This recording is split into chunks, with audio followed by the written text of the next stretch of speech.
Hey everyone, welcome back to my YouTube channel. My name is Shafali and I am back again with another video. This video is going to be very informative for all those students who wants to score full marks in their project file. What are the do's and don'ts to make a project file look attractive? This is what we are going to discuss in today's video. And if you're a new person here, if you're listening to my voice for the first time, do consider subscribing my channel. I share a lot of content, educational content here. So do join the family and also share it with your friends and family who are in need of one such video. So if you're in class 12th and you don't want to invest a lot of your time in project file, decorating your project file, these are some points for you. Okay, do watch the video till the end. So the first point is on project file covers. As we have heard of this famous quote, don't judge a book by its cover, but it's untrue in case of your project file. A project file will be judged by its cover, and the amount of hard work you have put into it will be shown by your project file cover. So don't make these blunders. The first blunder is the first blunder you can see in this project file. The student was so careless and was so unbothered कि उसने ये sticker जो है project file का इसको भी remove करना उसको इम्पोर्टेंट नहीं लगा. And this is so what to say, this project has been submitted by a class 12th student. When you are a class 12th student and you are so carefree, तो आप क्या कहें आपके लिए. तो ऐसे काम तो आपने नहीं करने चाहिए. First of all, project file कभी भी ऐसे तो बनानी ही नहीं चाहिए कि आप मार्केट से खरीद लाए, उसमें प्रोजेक्ट डाला और उसको सबमिट कर दिया. बिल्कुल भी नहीं. I show you by the end of this discussion कि किस तरीके का प्रोजेक्ट फाइल कवर आप बना सकते हो कम एफर्ट्स में, जो अच्छा लगता है. But first thing which is a strict no no is these things. मतलब अगर चलो आपने इसमें सबमिट कर भी दिया, बट एटलीस्ट आपको ये स्टिकर तो रिमूव कर ही देना चाहिए था. So this is first point which you have to be very careful about, कि अगर आप एक प्रोजेक्ट फाइल इस तरीके की, पहले तो आप प्रोजेक्ट फाइल सबमिट करो ही मत. अगर आप मार्केट से इसे खरीद के ला रहे हो तो इसे कवर कर दो, और अच्छे से कवर करने के बाद प्रोजेक्ट फाइल का जो फ्रंट पेज है उसको अच्छे से डेकोरेट कर लो और फिर सबमिट करो. Next point is how to decorate. This type of decoration is not decoration. सबसे पहले ऐसे से तो अच्छा है कि आप ऐसे ही सबमिट कर दो विदाउट स्टिकर, बट ओके, ये जब आपने ये काम किया है, इट सीम्स कि बस बहुत ही केयरलेस काम किया गया है और बिल्कुल भी इम्पोर्टेंस नहीं दी है प्रोजेक्ट को. एक प्रोजेक्ट फाइल को बस कवर करके उसमें कुछ इस तरीके का बना के यहाँ पे स्टिक पेस्ट किया है, दैट्स इट. जो कि बहुत ही ज़्यादा एम्प्टी लग रहा है यहाँ पे, and it's not looking nice at all. तो इस तरीके से तो प्रोजेक्ट फाइल अगेन आपको सबमिट नहीं करनी चाहिए. आपका टाइम भी वेस्ट होता है और एग्जामिनर को आपको मार्क्स देने का मन वैसे ही नहीं करेगा by looking at your project file. Now let's talk about what type of project file you should make in minimum efforts, or project file cover you should make in minimum efforts, which will look good. So this is the project file cover. The project was made by a 12th grade student again. Composition of bottled water was the topic. और देखो, composition of bottle water पे topic था और उसी से related project file का cover है. If you see it carefully, ये प्रोजेक्ट फाइल भी मार्केट से ही परचेज्ड है. उसको कवर किया गया है ट्रांसपेरेंट कवर से, एंड देन उसके अंदर बैकग्राउंड में यहाँ पे ये जो शीट लगाई है, दिस इज़ ऑफ, जो रेजोनेट कर रही है वाटर के साथ अगेन. और यहाँ पे ये एक इसका बॉटल्ड वाटर का लोगो कट करके पेस्ट किया है, which is again very good. बहुत ही सिंपल रखा है, but this is looking like a work of class 12th grade student. तो ऐसा काम करना चाहिए आपने. Full marks on project file cover.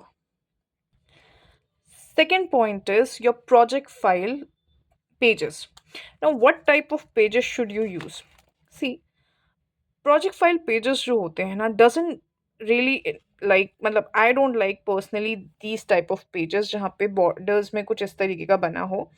क्योंकि मुझे हमेशा ऐसा लगता है कि आपने वही पेजेस को इंक्लूड करना चाहिए, उसी तरीके के पेजेस इंक्लूड करने चाहिए जो आपके प्रोजेक्ट के साथ रिलेट करें. फॉर एग्जाम्पल, यहाँ पे जो प्रोजेक्ट बनाया गया है, the sewage water contains the following their types of impurities. 3 होना चाहिए थे, देयर लिखा है इसने. 3 टाइप्स ऑफ इम्प्योरिटीज. यहाँ पे ये सीवेज वाटर पे है ये प्रोजेक्ट, और फूल पत्ते बना रखे हैं इन्होंने अपने कवर पे, मतलब ऑफ कोर्स ये परचेज्ड है, खुद तो बनाए नहीं है, but again this looks very unprofessional. अगर आप कुछ काम कर रहे हैं तो उसको अच्छे से करिए। These type of pages according to me are again a big no-no for your project file. Again, this is another project. Aim is to find the amount of casein present in different samples of milk. Again, the same mistake done. ये project file cover में जो project pages use करे गए हैं, these are also not applicable. बिल्कुल भी काम के नहीं है ये। अगेन फूल पत्ती चिपकाई हुई है इसमें, जो कि again very unprofessional it is. So for me, if you ask me, I won't like this project like this. So now the question arises, किस तरीके के पेजेस आपको इंक्लूड करने चाहिए। फॉर एग्जाम्पल, हमने फिर से इस फाइल को लिया है कंपोजिशन ऑफ बॉटल्ड वाटर वाली को। यहाँ पे जो टॉपिक लिखा गया है, if you see the idea of the project, just look at it how beautifully nicely it has been done. और इस पे again introduction and aim and objective जो है, एक बैकग्राउंड पेज आप ले लो, ठीक है, कोई भी अच्छा सिंपल सा बैकग्राउंड पेज आप ले लो, उसके ऊपर आप डिफरेंट कलर पेजेस चिपका सकते हो। अगर आप डिफरेंट कलर पेजेस नहीं भी लगाना चाहते, आप वन साइड रूल्ड या फिर ड्राइंग पेजेस को पेस्ट कर सकते हो, and then you can write over it. वो ज़्यादा बेटर लगता है देन ये फूल पत्तों वाली पेजेस से। Again what you can do is, आप सिंपल से पेजेस ले लीजिए लाइक दीज, और इस पे लिख लो आप, this looks much professional than those kind of pages. Okay, so the second tip is, on your project file pages, what type of pages you should include and what not. Okay, so keep that in mind. Next point is on picturization. When you are making a project, again I have picked up the same file. The aim is to find amount of casein present in different samples of milk. There is not a single photo of milk or anything related to the project.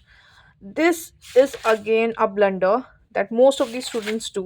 आप बस simply इस project file में अगर देखोगे तो बच्चा सिर्फ लिख के ले आया है ब्लू एंड ब्लैक पेन से, दैट्स इट। कोई एफर्ट्स नहीं करे गए हैं। हाउ डू यू एक्सपेक्ट कि इस पे आपको मार्क्स मिलेंगे। So again tip number 3, to always have picturisation. अच्छी पिक्चर्स चिपकाना बहुत ज़रूरी होता है रिलेटेड टू योर प्रोजेक्ट। जो भी आपका प्रोजेक्ट है उस पर आप पिक्चराइजेशन करो, that looks really good. Like here, in the right side, the details has been written about the bottled water, and on the left page picturization has been done. So this is very important, and you will see कि हर जगह पे picturization किया गया है। Even the QR code has been, QR code or something, I don't know, means something detailing has been done here, which is again a very impressive thing. तो ऐसा काम करना चाहिए आपको। Picturisation is a big yes yes, ये तो आपने करना ही चाहिए, ठीक है ना। तो ये picturisation is a big thumbs up, करो आप, तभी आपका प्रोजेक्ट अट्रैक्टिव लगता है। बिना फोटो के तो आप बुक भी नहीं पढ़ोगे कोई। So pictures are important to make your project look good. Okay, so third point is picturisation. जितनी अच्छी पिक्चर्स आप निकाल सको निकालो, और जितनी पेश कर सको उतना अच्छा है। Next point is point number 4, don't do cut cross or don't overwrite. Okay, जैसे ये है, यहाँ पे बैटरीज लिखा है, ये अलग से ही चमक रहा है, so that is a problem। यहाँ पे कट करा हुआ है, these things are noticeable। ये देखो कट करा हुआ है, और ये 12th क्लास के बच्चे ने बनाया। कैन यू बिलीव, ऐसे प्रोजेक्ट सबमिट करते हैं कुछ बच्चे जो यकीन ही नहीं होता कि वो कर रहे हैं इस तरीके का काम। Again a project is very simple. So tip number 4 is, जब आप लिखते हैं मेक श्योर अगर कुछ गलत हो भी जाए ना तो वाइटनर का यूज़ करें, या there is a way to hide those things ना।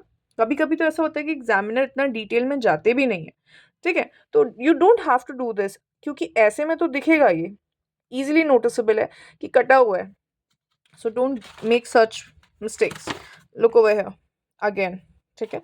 तो ऐसी गलतियां नहीं करनी है आपको अपने प्रोजेक्ट में। अगर आपसे कोई गलती हो जाए, try to hide it properly, और अगर नहीं छुप रही हैं तो leave it like that, don't do a cut and cross things like that. Okay, tip number 5 is highlighting important points.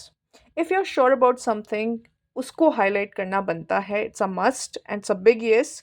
जैसे कि एमसीएल के बारे में इसने यहाँ पे है, इसका डेफिनेशन दिया है, यहाँ पे इसकी फुल फॉर्म लिखी है एक अलग से कॉलम पे, तो this is good. Okay, again as I told you कि यहाँ पे एक डिटेलिंग दी है इसके बारे में, न्यूट्रिशनल इंफॉर्मेशन के बारे में यहाँ पे डिटेलिंग दी है, again very impressive. So highlighting important things are important, so ये आप करना, that will give examiner a good thought about you. He will think good things about you and your project. Last and of course very important is your handwriting. Doesn't matter कि आपकी handwriting बहुत ही creative हो, आप बिल्कुल ही cursive लिखें तभी आपकी handwriting अच्छी लगे, नहीं, everybody writes in their own way, but आप आराम से लिखें, अच्छे से लिखें, that is more important. Don't write like this. I mean, just look at that, how the student has written it. ऐसा लग रहा है जैसे एक दिन पहले ही काम करके सबमिट करा है. So don't do like this, okay? आराम से लिखें, आराम से अपना प्रोजेक्ट बनाएं, क्योंकि समझ में आता है जब आप बहुत ही जल्दी लिखते हैं तो आपने एक दिन पहले या फिर कुछ समय पहले ही उस प्रोजेक्ट को कंप्लीट किया है ना, now you are in rush, तो आपकी हैंडराइटिंग ऐसी ही बनती है. So I hope this video was helpful for you, and all the best for your exams. Do tell me down on the comment section किस चीज़ पे आपको वीडियो चाहिए next. मैं पूरी कोशिश करूँगी कि मैं उस पे ला सकूँ वो video. Good luck for your exams and see you soon in the next video. Take care. Bye bye.